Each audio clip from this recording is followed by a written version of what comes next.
frente a él, vean el hueco tan grande que había, y luego por detrás venían los otros compañeros. Bueno, pues este toro lo va a ser el protagonista aquí en el ayuntamiento, primero trompica este mozo,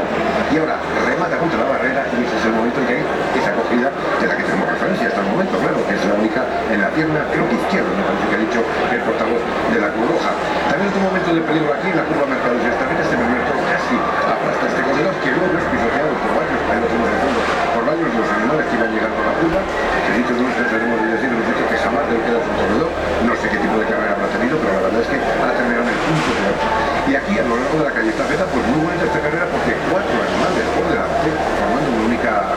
manada, con los cabezos ya distanciados por detrás y los compañeros han ofrecido la posibilidad de que los mozos pudieran colocarse junto a ellos y realizaran bonitas carreras, como las que estamos viendo en este momento, pero apretadas, ¿no? Ustedes lo apretadísimo que son, prácticamente los mozos terminan apoyándose en los pitones de los toros porque no hay sitio material. Ahora vamos a ver como alguno prácticamente es que cae en la misma cara, vean, les golpean la misma espalda, las axilas, los pitones, es que no hay sitio, realmente se corre tan